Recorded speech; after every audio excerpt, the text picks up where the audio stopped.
আজকে আমি আমার খুতবার শুরুতে সূরা হাশরের শেষ 3 আয়াত তেলাওয়াত করেছি। মুখস্থ আছে না সবার? বাংলাদেশে ফজরের নামাজে প্রত্যেক মসজিদে যখন তাসবিহ পড়ে ইমাম সাহেব এটা তালিম দেয় না, তালকিন দেয় না? প্রিয় বারোয়াখালীবাসী, মুখস্থ আছে না সবার? জি ইনশাআল্লাহ। আজকে সূরাতুল হাশরের এই শেষ 3 আয়াতের তাফসীর আপনাদের সামনে উপস্থাপন করার চেষ্টা করব ইনশাআল্লাহ। কোরআনের অনেক জায়গায় আল্লাহ তাআলা নিজের পরিচয় দিয়েছেন। নিজের পরিচয় তিনি বিভিন্ন আয়াতে বিভিন্ন সূরায় পেশ করেছেন। 3টি জায়গায় খুব এক্সক্লুসিভলি আল্লাহ তাআলা নিজের পরিচয় দিয়েছেন। এক হচ্ছে সূরা বাকারার 255 নম্বর আয়াতে, মানে আয়াতুল কুরসি। এর মধ্যে 9টা বাক্য আছে, 9টা বাক্য মিলে একটা আয়াত। এই আয়াতে আল্লাহ তাআলা খুব চমৎকার ভঙ্গিমায়, চমৎকার ভাষা শৈলী ব্যবহার করে, খুব উচ্চাঙ্গের আরবি সাহিত্য দিয়ে একটি আয়াত নাজিল করেছেন। এই আয়াতটার নাম হচ্ছে আয়াতুল কুরসি। বিশ্বনবী বলেন, মান কারা আয়াতুল কুরসি দুবুরা কুল্লি সালাতিন মাকতুবাতিন লাম ইয়ামনাহু মিন দুখুলিল জান্নাতি ইল্লাল মাউত। প্রত্যেক ফরজ নামাজের পরে যে আয়াতুল কুরসি পড়বে তার জান্নাতে যাওয়ার ক্ষেত্রে আর কোনো বাধা থাকে না, একটা জিনিস ছাড়া, সেটা হচ্ছে মৃত্যু, মরণ। লোকটা মরে না তাই জান্নাতে যায় না, মরলেই জান্নাতি। এই আয়াতুল কুরসির এই আয়াতে আল্লাহ তাআলা খুব স্পষ্ট ভাবে নিজের পরিচয় তুলে ধরেছেন। আবার সূরাতুল ইখলাসের ভেতরে আল্লাহ তাআলা খুব চমৎকার ভঙ্গিমায় তিনি নিজের পরিচয় তুলে ধরেছেন। অনুরূপ ভাবে সূরা হাশরের শেষ 3 আয়াতেও আল্লাহ তাআলা খুব চমৎকার ভাবে নিজের পরিচয় তুলে ধরেছেন। আওয়াজ করে পড়ুন সুবহানাল্লাহ। আমরা সূরা হাশরের শেষ 3 আয়াতের তাফসীর আজকে আমরা শুনব। আসুন আমরা আমাদের রবকে চিনে নেই। আজকের আলোচনার টপিক হচ্ছে আসুন আমাদের রবকে চিনি। আসুন আমাদের, সবাই বলুন, আসুন আমাদের রবকে চিনি। আজকের আমার ঢাকা বিভাগের প্রোগ্রাম থেকে, এই নবাবগঞ্জ বারোয়াখালীর প্রোগ্রাম থেকে আমরা আমাদের রবকে চিনে যাব ইনশাআল্লাহ। বলেন সবাই। সূরা হাশরের শেষ 3 আয়াতের একটা বিশেষ ফজিলত আছে, এটা আপনারা পড়বেন। কি ফজিলত? বিষ্ণু ইসা ইসলাম বলেন, মান ক্বালা হিনা ইউসবিহু সালাসা মাররাতিন আউযু বিল্লাহিস সামিউল আলীম মিনাশ শাইতানির রাজীম সুম্মা ক্বারা সালাসা আয়াতিন মিন আখিরি সূরাতিল হাশরি ওয়াক্কালাল্লাহু বিহি ৭০,০০০ মালাকিন ইউসাল্লুনা আলাইহি ওয়া ইন মাতা ফি যালিকাল ইয়াউমি মাতা শাহীদান। বিশ্বনবী মুহাম্মদুর রাসূলুল্লাহ সাল্লাল্লাহু আলাইহি ওয়াসাল্লাম ইরশাদ করেন, যে ব্যক্তি সকাল বেলা 3 বার তেলাওয়াত করবে আউযু বিল্লাহিস সামিউল আলীম মিনাশ শাইতানির রাজীম, এরপরে সূরা হাশরের শেষ 3টি আয়াত তেলাওয়াত করবে, রব্বুল আলামিন ওই ব্যক্তির জন্য ৭০,০০০ ফেরেশতা নিয়োগ দিবেন, যারা সারা দিন ওই লোকের জন্য মাগফিরাতের দোয়া করবে। শুধু এখানেই শেষ নয়, বিশ্বনবী ফরমান, ওয়া ইন মাতা ফি যালিকাল ইয়াউমি মাতা শাহীদান, ওই দিন যদি ওই ব্যক্তিটা ইন্তেকাল করে, সে শহীদ হয়ে কিয়ামতের দিন আল্লাহর সামনে দাঁড়াবে। সকালবেলা যদি পড়েন 3 বার আউযু বিল্লাহিস সামিউল আলীম মিনাশ শাইতানির রাজীম 3 বার পড়ে সূরা হাশরের শেষ 3 আয়াত যদি তেলাওয়াত করেন, তাহলে আপনার জন্য আল্লাহ তাআলা ৭০,০০০ ফেরেশতা নিয়োগ করবে। সারা দিন তারা আপনার জন্য মাগফিরাতের দোয়া করবে। আর ওই দিন ইন্তেকাল করলে আল্লাহ তাআলা শহীদ হিসেবে আপনাকে কিয়ামতের দিন দাঁড় করাবে। সুবহানাল্লাহ। এত আস্তে। আবার সন্ধ্যাবেলায় যদি পড়েন, সারা রাতের জন্য ৭০,০০০ ফেরেশতা মাগফিরাতের দোয়া করবে। ওই রাতে মারা গেলে শাহাদাতের মৃত্যু নসিব হয়ে যাবে। এজন্য এই দোয়াটা পড়ার দরকার আছে না নাই? আযকারুস সাবাহি ওয়াল মাসা, সকাল সন্ধ্যার যে জিকির, এই জিকিরের অন্তর্ভুক্ত করে নেবেন এই ওয়াজিফাটা। যে হাদিসটা বর্ণনা করলাম সুনানে তিরমিজির হাদিস, যদিও হাদিসটা সনদের দিক থেকে দাঈফ, কিন্তু মুহাদ্দিসিনে ইকরাম বলেছেন যেহেতু এটা ফাজাইলুল আমালের হাদিস, এটা পড়ার ক্ষেত্রে কোনো নিষেধাজ্ঞা নাই, এটা পড়া যাবে। সো সকাল সন্ধ্যা যদি সুযোগ হয় এই ওয়াজিফাটা যেন আমরা পড়ি। এই 3টি আয়াতের ভেতরে আল্লাহ তাআলা তার 14টি গুণবাচক নাম উল্লেখ করে দিয়েছেন। কয়টি? আওয়াজ করে বলেন তো, যারা শুনতে পেয়েছেন বলেন। এই 3টি আয়াতের মধ্যে আল্লাহর কয়টি সুন্দর সুন্দর গুণবাচক নাম আছে বলেন তো? কয়টি? সবাই বলেন কয়টি? 14টি গুণবাচক নাম, চমৎকার চমৎকার নাম। যে নামগুলো যদি আমরা আজকে পড়ি, শুনি, জানি, আল্লাহ তাআলা সম্পর্কে ব্যাপক ধারণা, ইনডেপথ, আমার রব সম্পর্কে ইনডেপথ নলেজ নিয়ে আজকে আমরা ফিরতে পারবো ইনশাআল্লাহ। বলেন সবাই। আসুন আমরা আল্লাহ তাআলার এই চমৎকার চমৎকার 14টি নামের ব্যাখ্যা বিশ্লেষণ আজকের এই তাফসীর ময়দান থেকে জানি। প্রিয় ভাইরা, আল্লাহর অনেক সুন্দর সুন্দর নাম আছে। আমাদের উচিত এই নামগুলো দিয়ে আল্লাহকে ডাকা। ভাই, তোমরা যদি ড্রোন একেবারে আমার মাথার সামনে নিয়ে আসো তাইলে হবে? একটা নিরাপদ দূরত্বে রাখতে হবে, এই ড্রোনের সাউন্ড যেন আমি না পাই। সেফ জোনে থাকতে হবে, দূরে থাকো। সম্মানিত ভাইরা, আল্লাহ তাআলার চমৎকার চমৎকার অনেক নাম আছে যেগুলো আল্লাহ তাআলা কোরআনে উল্লেখ করেছেন। আল্লাহর আসল নাম হচ্ছে আল্লাহ। আসল নাম কি? সবাই বলুন, আসল নাম কি? কি মাঝখানে কি সমস্যা? এই ভাই যদি না দাঁড়ায়, ওই যে মহিলা প্যান্ডেলের বোনরা তো দেখবে না। ভাই আপনি একটু বসেন, মাঝে মাঝে একটু দাঁড়াবেন। ঠিক আছে, ঠিক আছে, হ্যাঁ হয়েছে। আল্লাহ তাআলার আসল নাম হচ্ছে আল্লাহ। আওয়াজ করে আল্লাহর একটা ডাক দেন, বলেন আল্লাহ। মন থেকে, হৃদয়ের গহীন থেকে, হৃদয় নিংড়ানো মনের সবটুকুন ভালোবাসাকে উজাড় করে দিয়ে আল্লাহর নামটা জপেন তো, পড়েন তো আল্লাহ। কেমন লাগে? ভালো লাগে?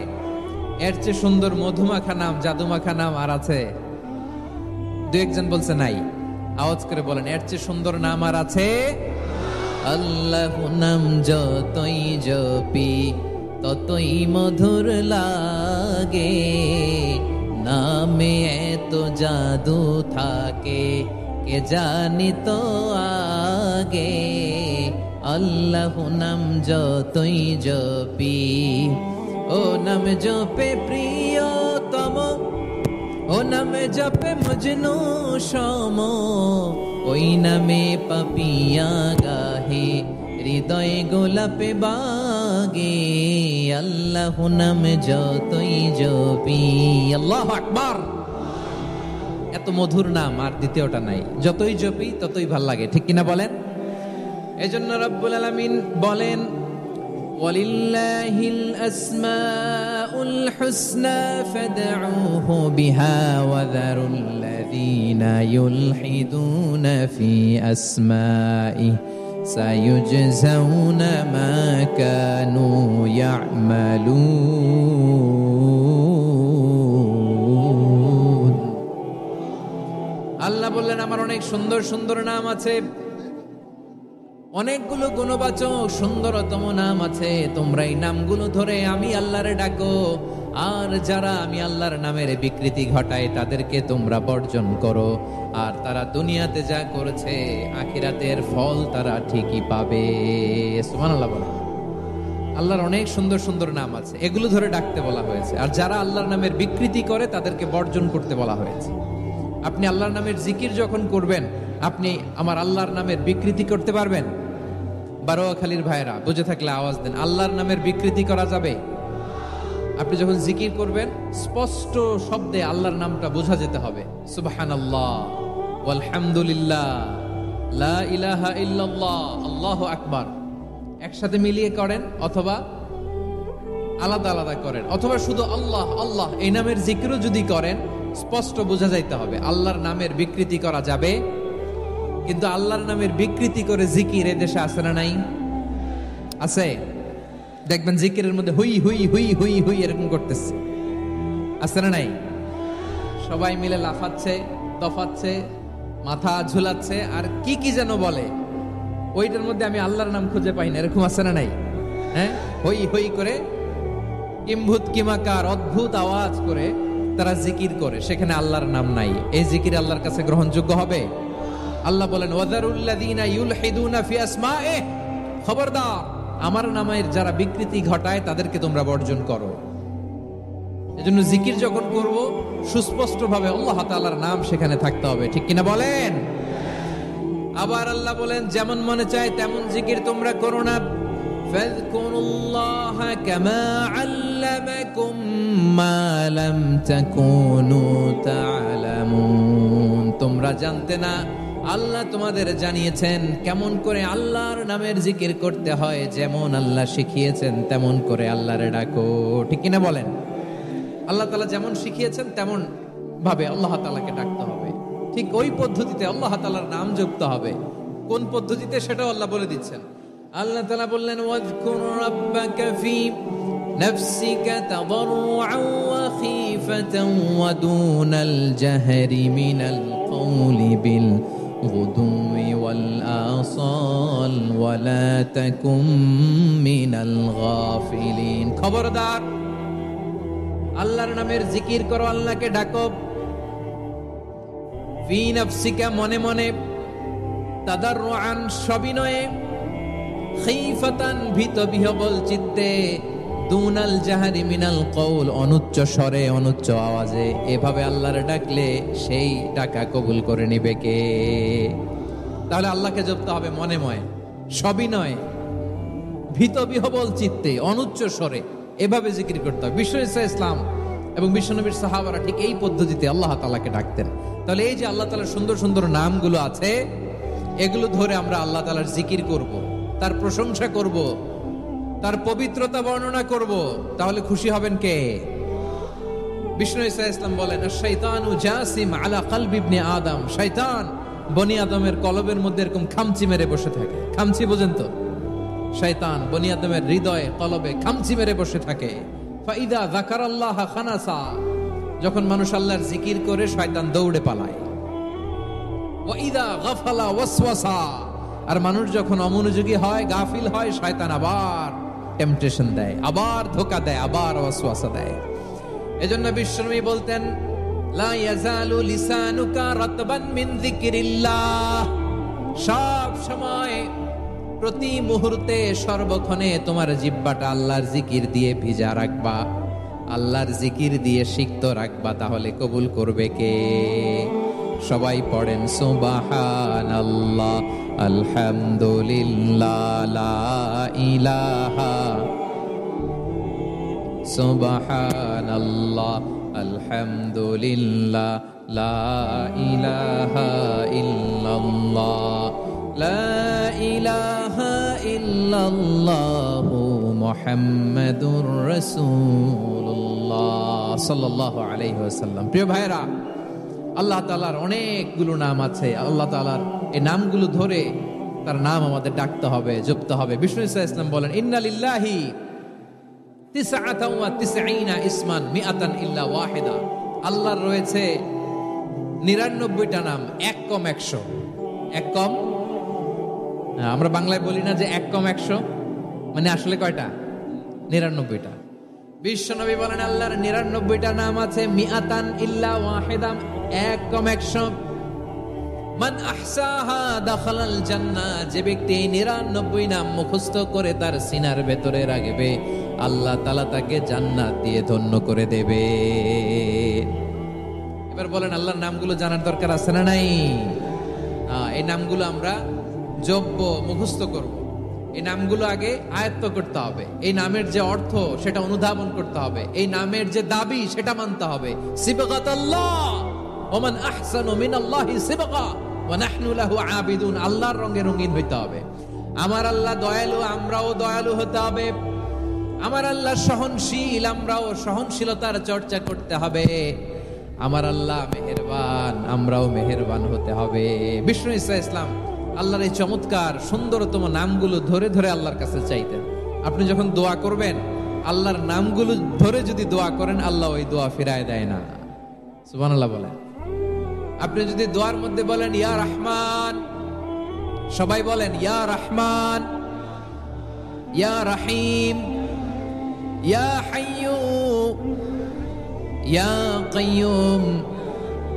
আল্লাহর চমৎকার নামগুলো ধরে ধরে যদি আল্লাহর কাছে ফরিয়াদ করেন, আল্লাহর নামগুলো ডাকেন, আপনার দোয়া মুহূর্তেই কবুল করবে কে? বিষ্ণু ঈসা ইসলাম এভাবে আল্লাহর নামগুলো ধরে ধরে জিকির করতেন, আল্লাহর নাম জপতেন। তিনি বলতেন, আসআলুকা বিকুল্লি ইসমিন হুয়া লাক, আল্লাহ তোমার যত নাম আছে সব নামের ওসিলায় তোমার কাছে ফরিয়াদ করি। সব নামের ওসিলায়। আনজালতাহু ফি কিতাবিক, যে নাম তুমি তোমার কিতাবে নাজিল করেছো। আও আল্লামতাহু আহাদাম মিন খালকিক, অথবা তোমার কোন সৃষ্টিকে তোমার নাম তুমি জানিয়েছো। আও ইস্তাসারতা বিহি ফি ইলমিল গায়বি ইনদাক, অথবা গায়েবের জ্ঞানে তুমি তোমার নিজের জন্য ওই নামগুলো সংরক্ষিত রেখে দিয়েছো। সব নামের ওসিলায় তোমার কাছে চাই। সুবহানাল্লাহ পড়েন। তার মানে আল্লাহ তোমার যে নামগুলো আমরা জানি এগুলার ওসিলায়ও চাই, যে নামগুলো আমরা জানি না সেগুলোর ওসিলায়ও চাই। আল্লাহর সব নাম আল্লাহ আমাদেরকে জানায় নাই, কিছু নাম জানিয়েছেন, কিছু নাম তিনি জানান নাই। সুবহানাল্লাহ বলেন। আল্লাহ তাআলা তার কিছু নাম কোরআনে উল্লেখ করেছেন, কিছু নাম স্পেশাল কিছু নবীদেরকে জানিয়েছেন, আর কাউকে জানান নাই। কিছু নাম তিনি কিয়ামতের দিন আমাদের সামনে প্রকাশ করবেন যে এটাও আমার একটা নাম, এটা তোমরা কেউ জানতা না। সুবহানাল্লাহ, সারপ্রাইজ হিসেবে আল্লাহ তাআলা রেখে দিয়েছে, কেউ জানে না। কিয়ামতের দিন আল্লাহ তাআলা সেই নামগুলো জানাবেন। আর কিছু নাম আছে সেই নামগুলো আল্লাহ কোরআনেও বলে নাই, কোন নবীরেও জানায় নাই, কিয়ামতের দিনও সারপ্রাইজ হিসেবেও জানাবে না। ওই নামগুলো স্বয়ং খোদ আল্লাহ ছাড়া কেউ জানে না। এজন্য বিশ্বনবী দোয়ার সময় বলতেন, আল্লাহ তোমার যে নামগুলো জানি, যে নামগুলো জানি না, সব নামের বরকতে তোমার দরবারে চাই, সব নামের ওসিলায় তোমার কাছে ফরিয়াদ করি। সুবহানাল্লাহ বলেন। তাহলে সূরা হাশরের মধ্যে আমরা আল্লাহর মোট কয়টা নাম পাবো দেখি, মনে আছে কিনা? হ্যাঁ, কয়টা? আওয়াজ করে বলেন, কয়টা? মাশাআল্লাহ। এই 14টা শোনার আগ্রহ আছে? এই দুই একজন যে ওঠা বসা করতেছেন, এই ডাস্টে তো ডাস্ট অ্যালার্জি হয়ে যাবে, ধুলাবালিতে আসার সময় তো অনেক ধুলা খাওয়াইছেন আমার এই জায়গায়। একটু শান্ত হয়ে বসেন, আমরা শান্ত হয়ে বসি, অল্প কিছু সময় কিছু কথা আলোকপাত করব, তারপর আমরা বিদায় নিব। উঠবো না, কেউ দাঁড়াবো না, উঠবো না। সেই গতকাল থেকে, গত রাত থেকে আমি দেখেছি তো আপনাদের কাণ্ড কারখানা, ভিডিওতে দেখেছি, কাঁথা বালিশ নিয়ে গত রাতে চলে আসছে। অনেক কষ্ট করে অনেক সময় অপেক্ষা করেছেন, আর অল্প কিছু কয়েক মিনিট আপনারা বসেন, আমরা একসাথে বিদায় নেব ইনশাআল্লাহ। তাহলে প্রিয় বারুয়াখালীবাসী, বলেন তো সূরা হাশরের শেষ 3 আয়াতে আল্লাহর কয়টা নামের দেখা মিলবে? সবাই একসাথে আওয়াজ করে, কয়টা? আসুন আমরা শুরু করে দিই। আল্লাহ তাআলা বলছেন, হুয়াল্লাহুল্লাযী লা ইলাহা ইল্লা হুয়া আলিমুল গায়বি ওয়াশ শাহাদাতি হুয়ার রহমানুর রহিম। আল্লাহ বলেন হুয়াল্লাহ, তিনি হলেন আল্লাহ, আল্লাযী লা ইলাহা ইল্লা হু, তিনি ছাড়া কোনো ইলাহ নাই। আছে নাকি? বারুয়াখালীবাসী আওয়াজ করে বলেন তো দেখি, আমাদের ইলাহ কয়জন? আর জোরে বলেন। একজন হইলে ভালো না বেশি হইলে ভালো? ওয়া ইলাহুকুম ইলাহু ওয়াহিদুন লা ইলাহা ইল্লা হুয়ার রহমানুর রহিম। আল্লাহ বলেন তোমাদের ইলাহ হলো একজন, তিনি ছাড়া কোনো ইলাহ নেই, তিনি দয়াময়, তিনি মেহেরবান। ইলাহ যদি একজন না হয়ে দুইজন হতো, ঝামেলা আছে না নাই? লাউ কানা ফীহিমা আলিহাতুন ইল্লাল্লাহু লাফাসাদাতা, আকাশ এবং জমিনের মধ্যে ইলাহ একজন না হয়ে যদি মাত্র দুইজন হতো, আকাশ জমিন ভেঙে খান খান হয়ে যেত। ঠিক কিনা বলেন? দুইজন ইলাহ হইলে খান খান হয়ে যেত। আমাদের রব একজন হইলে ভালো না বেশি হইলে ভালো? কথা বুঝতেছেন? আরে একজনের তো মন জোগায় চলতে পারি না, ঠিক কিনা? হ্যাঁ, একজন, তিনি যে আদেশগুলো দিয়েছেন আমাদের দুর্বলতার কারণে আমরা তো পারি না। যদি 10 জন হইতো, ওই 10 জনের হ্যাপি করতে পারতাম, তাদেরকে স্যাটিসফাই করা যেত এত সহজে। 10 জনের 10 নিয়ম থাকতো।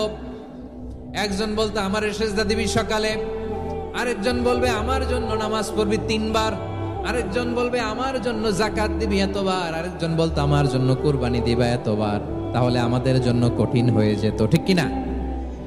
যদি ইলাহ একজন না হয়ে একাধিক হতো, একজন বলতো না আমি মহাবিশ্ব এভাবে চালাবো, আরেকজন বলতো না আমার মন চায় এভাবে, আমি এভাবে চালাবো, একজন বলতো সূর্য আমি পূর্ব দিকে উঠাবো, আরেকজন বলতো না আমি দক্ষিণ দিকে উঠাবো, আরেকজন বলবে না আমি উত্তর দিকে উঠাবো। এরকম আছে না নাই? ঝামেলা লেগে যেত। এজন্য বেশি রব হইলে আমাদের জন্য ঝামেলা, খোদা বেশি হইলে আমাদের লস। একজন হওয়া বারুয়াখালীবাসী আওয়াজ করে না, কথা বলে না। রব খোদা একজন হওয়াতে আমাদের সুবিধা হয়েছে না? এজন্য আল্লাহ বলেন লা ইলাহা ইল্লাহু, তিনি ছাড়া তোমাদের কোনো ইলাহ নাই, তিনি একজন। লা ইলাহা ইল্লাহু আলিমুল গায়বি ওয়াশ শাহাদা, তিনি প্রকাশ্যেরও মালিক অপ্রকাশ্যেরও মালিক। তিনি যেটা ওপেন এটাও জানেন, যেটা গোপন সিক্রেট ওইটাও জানেন। আলিমুল গায়বি ওয়াশ শাহাদা, তিনি গায়েবের মালিক, গায়েবের জ্ঞানী, যেটা দেখা যায় না, অদৃশ্য, জানা নাই, এটাও তিনি জানেন। এগুলো জানতে তার কোনো মাধ্যমের প্রয়োজন হয় না। অতীতে কি হয়েছে, বর্তমানে কি চলছে, ভবিষ্যতে কি হবে, সব তার জ্ঞানের ভেতরে আছে না নাই?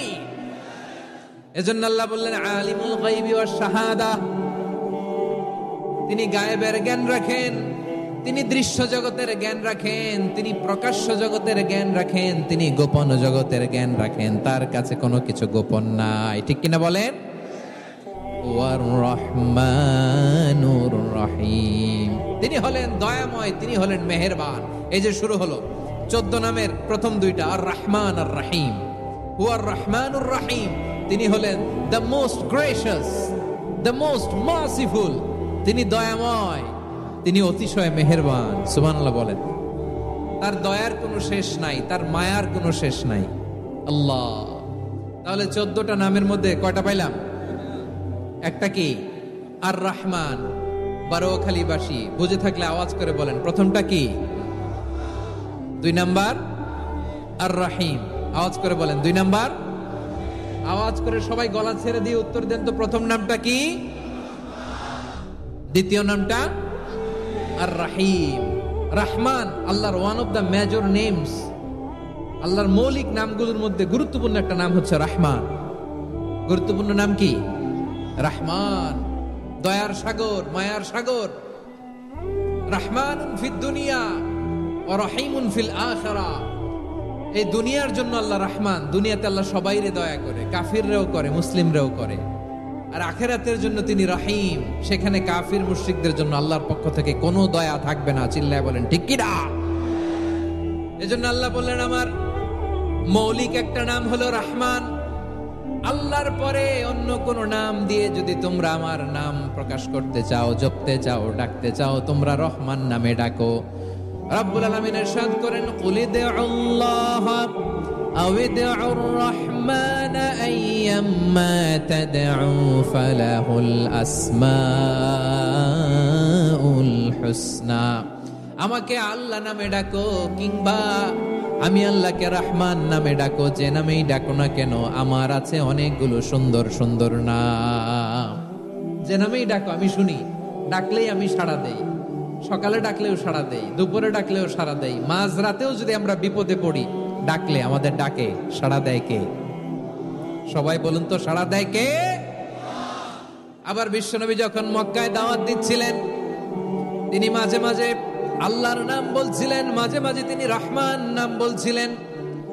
যখন তিনি বললেন ওয়াইদা কিলা লাহুম উসজুদু লিররহমানি ক্বালু ওয়া মার রহমান। বিশ্বনবী মক্কায় যখন মক্কার কাফিরদেরকে, কুরাইশদেরকে বলল তোমরা রহমানকে সিজদা দাও, রহমানের ইবাদত করো, রহমানের জন্য সিজদায় লুটিয়ে পড়ো, মক্কাবাসী বলে রহমান আবার কে? রহমান রে তো চিনি না। রহমানকে আল্লাহ চিনি, রহমান চিনি না। মক্কাবাসী কি বলে? কারে চিনে? আল্লাহরে চিনে। কারে চিনে না? রহমানকে তো চিনি না। রহমান আবার কোত্থেকে আসলো? কে Rahman? Who is this Rahman? যখন তারা বলে রহমান রে চিনি না, আল্লাহর গায়রতে আঘাত লেগেছে। আল্লাহ বলে রহমান রে চিনো না, না? তাদেরকে চিনানোর জন্য আল্লাহ ৭৮ আয়াত বিশিষ্ট আর রহমান নামে কোরআনে একটা সূরা নাজিল করেছেন। যখন মক্কার কুরাইশরা বলে আল্লাহ চিনি, রহমান চিনি না, আল্লাহ বলে রহমান রে চিনো না, তাহলে চিনে নাও রহমান নামে। তিনি ৭৮ আয়াত বিশিষ্ট কালামুল্লাহ মাজিদে একটা গোটা সূরাই নাজিল করে দিয়েছেন। তিনি নাজিল করলেন আর রহমানু আল্লামাল কুরআনা খালাকাল ইনসানা আল্লামাহুল বায়ান। দয়াময় রহমান শেখালেন কোরআন, বানালেন ইনসান, শেখালেন বায়ান। দয়াময় রহমান শেখালেন কোরআন, বানালেন ইনসান, শেখালেন বায়ান। দয়াময় রহমান শেখালেন কোরআন, বানালেন ইনসান শেখালেন বায়ান। পড়েন আল্লাহু আকবার। আল্লাহ বলে রহমান কারে বলে চেনো না, শুনে নাও। ৭৮ আয়াত বিশিষ্ট গোটা একটা সূরা নাজিল করে দিলাম, সূরাত আর রহমান। আর রহমান তিনি দয়ালু, আল্লামাল কোরআন, তিনি মানুষকে কোরআন শিখিয়েছেন। খালাকাল ইনসান, মানুষ বানিয়েছেন। আল্লামাহুল বায়ান, মানুষকে কথা বলা বর্ণনা করা শিখিয়েছেন। পড়েন সুবহানাল্লাহ। গোটা একটা সূরাই নাজিল করেছেন, সূরাত আর রহমান। আমার বারোয়াখালীর ভাইয়েরা, তার নাম হচ্ছে আর রহমান আর রাহিম, মানে দয়াময়, মেহেরবান। তার দয়া যে কত বেশি আপনি কল্পনাও করতে পারবেন না, আপনি কল্পনাতেও আনতে পারবেন না তার দয়া কত বেশি। বিশ্বনবী সাল্লাল্লাহু আলাইহি ওয়াসাল্লাম ফরমান, লাম্মা কাদাল্লাহুল খালকা কাতাবা ইনদাহু ফাওকা আরশিহি, আল্লাহ যখন মহাবিশ্বের সব সৃষ্টি করে সারলেন, তিনি আরশের উপরে লিখলেন সাবাকাত রাহমাতি গাদাবি, সাবাকাত রাহমাতি গাদাবি। কোথায় লিখছে?